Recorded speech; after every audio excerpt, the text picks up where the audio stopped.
बिहार के दो युवकों को दिल्ली में दिल्ली पुलिस का हेड कांस्टेबल ने कैसे गोली मार दी और उसमें से पांडव कुमार की मौत हो गई, इसके बारे में सभी बिहारियों को पता है।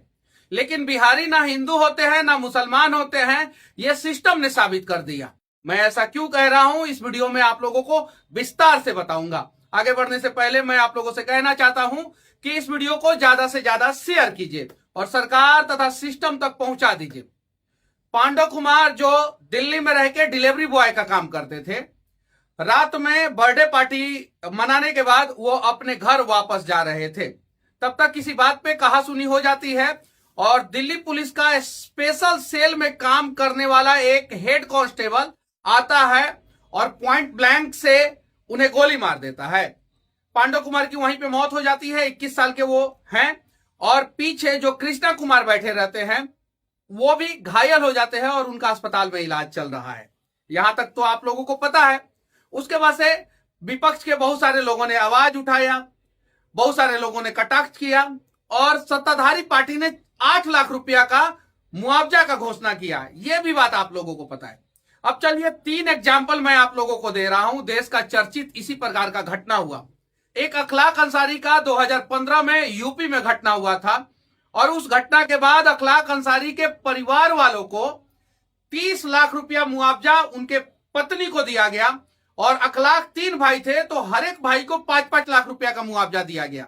यानी सरकार के द्वारा 45 लाख रुपया का मुआवजा अखलाक के परिवार वालों को नगद के रूप में दिया गया और नोएडा में उनकी पत्नी को फ्लैट और उनके 3 भाइयों को फ्लैट, यानी 4 फ्लैट नोएडा में सरकार ने दिया अखलाक को। लगभग 5 करोड़ रुपया के आसपास अखलाक के परिवार वालों को मिला। 2015 की घटना है। 2019 की घटना झारखंड में घटी तबरेज अंसारी का। वहां पे बहुत सारे मुस्लिम संगठनों ने तबरेज अंसारी के परिवार वालों को आर्थिक सहयोग किया।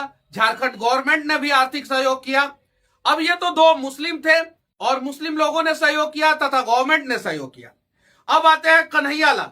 2022 में यह घटना घटी राजस्थान में और उसके बाद से कन्हैयालाल के परिवार वालों को लगभग 50 लाख रुपया का सहयोग सरकार के द्वारा किया गया और सामाजिक संगठनों के द्वारा अनेकों बार जो है कन्हैयालाल के परिवार वालों को सहयोग किया गया। अब कन्हैयालाल के परिवार वालों को कम से कम 2.5 से 3 करोड़ रुपया कैश में सहयोग मिला और उसके अलावा कन्हैयालाल के परिवार के 2 सदस्यों को सरकारी नौकरी मिली। कन्हैयालाल हिंदू थे, अखलाक मुस्लिम थे। इन दोनों को सहयोग मिल गया। लेकिन इससे भी जघन अपराध पांडव कुमार के साथ हुआ और कृष्णा कुमार के साथ हुआ। पांडव कुमार जिनकी मां टीबी की पेशेंट है, पांडव कुमार जो घर में अकेला शख्स थे कमाने वाले, उनके छोटे भाई हैं घर में, उनकी मां है और उनके पिताजी हैं। पांडव कुमार का पूरा परिवार इंसाफ की गुहार लगा रहा है। नेता जा रहे हैं, घड़ियाली आंसू बहा रहे हैं, कह रहे हैं कि गलत हुआ, गलत हुआ, गलत हुआ, लेकिन कोई भी 1 करोड़ रुपया का आर्थिक मुआवजा के लिए आवाज नहीं उठा रहा है। अगर देश के किसी भी कोने में किसी भी मजदूर के साथ या किसी भी बिहारी के साथ या देश के किसी भी व्यक्ति के साथ इस प्रकार की घटना होना तो उसके परिवार को कम से कम 1 करोड़ रुपया का आर्थिक सहयोग और परिवार के एक सदस्य को सरकारी नौकरी मिलनी ही चाहिए। यह सरकार को नियम लगा देना चाहिए। साथ ही साथ जो पांडव कुमार जोमेटो में काम करते थे, जोमेटो वालों ने ऑफिशियली एक ट्विटर पे श्रद्धांजलि तक भी पोस्ट नहीं किया है। जरा सोचिए, इतना मतलब कि कंपनियां लेबर मजदूर को इतना इज्जत देती है, इतना चर्चित घटना है। कम से कम जोमेटो को आगे आना चाहिए और अपने एम्प्लॉय के परिवार वालों को 25 लाख रुपया का आर्थिक सहयोग करना चाहिए। लेकिन जोमेटो कभी आगे नहीं आएगा और बाद में जोमेटो ये कह देगा कि वो हमारे तो रेगुलर एम्प्लॉय थे ही नहीं, हाँ हम वो तो कॉन्ट्रैक्ट बेसिस पे थे या किसी के थ्रू काम करते थे या वो काम करते थे नहीं काम करते थे, कुछ भी कह सकता है। अब जरा सोचिए, एक बिहारी के जान की कीमत कितनी हो जाती है। देश में हिंदू होते हैं, मुसलमान होते हैं और उसी देश में एक बिहारी भी होता है। हिंदू को भी इज्जत मिल जाता है, मुसलमान को भी इज्जत मिल जाता है, लेकिन बिहारी को इज्जत नहीं मिलता है। हिंदू के लिए भी लोग खड़े हो जाते हैं, मुसलमान के लिए भी लोग खड़े हो जाते हैं, लेकिन बिहारी के लिए लोग नहीं खड़े होते। और जब बात आती है पूरे देश की तो सबसे सर्वोच्च बलिदान बिहारी देने के लिए सबसे आगे रहता है। कोरोना के समय में जब आप अपने घरों में घुस के दुबके हुए थे, बैठे हुए थे, और जब आपकी मदद करने के लिए कोई नहीं खड़ा था तो इस देश की सड़कों पे सबसे ज्यादा बिहारी लोग एक दूसरे का मदद कर रहे थे, पूरे देश का मदद कर रहे थे। रोड की सफाई से लेके, बाथरूम की सफाई से लेके, ट्रेन की सफाई से लेके, हवाई जहाज उड़ाना हो या इस देश को चलाना हो, बिहारी हर जगह आगे रहता है। पाकिस्तान के बॉर्डर से लेके, नेपाल के बॉर्डर से लेके, चाइना के बॉर्डर से लेके, बांग्लादेश के बॉर्डर तक बिहारी हर जगह आगे रहता है। अंडमान निकोबार में ड्यूटी करना हो या लक्षद्वीप में ड्यूटी करना हो या लद्दाख में -60 डिग्री टेम्परेचर पे सियाचिन के ग्लेशियर में ड्यूटी करना हो या राजस्थान के मरुस्थल में +65 डिग्री टेम्परेचर पे अगर ड्यूटी करना हो, देश की सुरक्षा करना हो, तो बिहारी सबसे आगे रहता है। लेकिन बिहारी के साथ भेदभाव क्यों होता है? उसके पीछे का सबसे बड़ा कारण जीतन राम मांझी जैसे नेता हैं। मर गया तो मर गया, कौन सी बड़ी बात हो गई भाई? ऐसा स्टेटमेंट जीतन राम मांझी जैसे नेता देते हैं। बिहार में कितने नेता अनशन पे बैठे, कितने नेता ने विरोध किया, कितने नेता ने आवाज उठाया। मैंने जब वीडियो बनाया, मेरा वीडियो 50,000 से ज्यादा शेयर हुआ, उसके बाद से कुछ नेताओं को इसके बारे में जानकारी मिली। घड़ियाली आंसू बहाते हैं बिहार के नेता, और इसीलिए बिहारी का कोई जात और कोई धर्म नहीं होता है।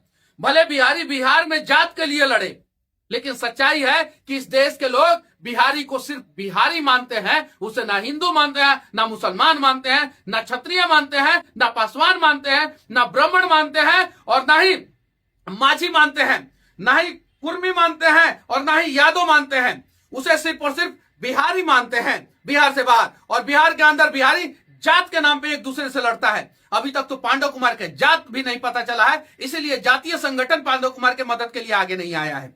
और शायद जात का पता चल जाता तो कुछ दूसरे जात के लोग कहते चलो हमारे जात का नहीं है, क्यों आवाज उठाएं। लेकिन जब भी जरूरत पड़ती है बिहार को, मनीष कश्यप आवाज उठाने के लिए खड़ा रहता है। कब सरकार क्या कर देगी, कौन सी सरकार को मेरी कौन सी बातें बुरी लग जाएगी, मुझे नहीं पता। लेकिन मैं वादा करता हूं कि जब तक जिंदा हूं, मैं बिहार के लिए ईमानदारी पूर्वक लड़ते रहूंगा और बिहारियों के लिए ईमानदारी पूर्वक लड़ते रहूंगा। जाति और धर्म से ऊपर उठ के लड़ाई लड़ूंगा। आप लोगों से हाथ जोड़ के विनती करना चाहता हूं, अगली बारी आपके बच्चे की हो सकती है, अगली बारी आपकी हो सकती है। आवाज उठाइए। अगर नहीं रोकेंगे ना, तो देहरादून में कैसे 2 बच्चों को इसलिए पुलिस ने वहां पे सड़कों पे दौड़ा दौड़ा के मारा और उसका वीडियो बनाया और वायरल किया, इसलिए क्योंकि वो बिहार के थे। अगर वो बिहार के नहीं होते, पंजाब के होते, तो वहां के पुलिस की औकात नहीं होती कि उन बच्चों को पकड़ के और सड़कों पे दौड़ा दौड़ा के मारे। बिहार के थे इसलिए मारा गया उन लोगों को। अपराधी थे अगर पुलिस के नजर में, तो अंकिता भंडारी के भी अपराधी थे जिन्होंने रेप किया था। उनके साथ ऐसा क्यों नहीं सलूक किया वहां के पुलिस ने? क्योंकि पुलिस को पता था ये बिहारी हैं, और उस डिपार्टमेंट में बहुत ऐसे बड़े बड़े अधिकारी थे जो बिहारियों से नफरत करते हैं, इसलिए उन बच्चों को पकड़ के सड़कों पे दौड़ा दौड़ा के मारा गया। अब बस बहुत हुआ, हर बार बिहारी ही क्यों मरेगा? हर बार बिहारियों को ही इस प्रकार का जलील क्यों होना पड़ेगा? बॉयलर फटे बिहारी मरे, बस हादसा हो बिहारी मरे, ट्रेन हादसा हो बिहारी मरे, भाषा के नाम पे बिहारी को मारा जाए, ऐसा क्यों? और बिहार के नेता बस खामोश है। 8 लाख रुपया से काम नहीं चलेगा। पांडव कुमार के परिवार वालों को 1 सरकारी नौकरी, 1 करोड़ रुपया मुआवजा, और कृष्णा कुमार के परिवार वालों को 50 लाख रुपया का मुआवजा और 1 सरकारी नौकरी है। जब तक सरकार नहीं देगा, मनीष कश्यप वादा करता है कि बिहारी होने के नाते इस बिहारी परिवार के लिए आवाज उठाता रहेगा। जय हिंद।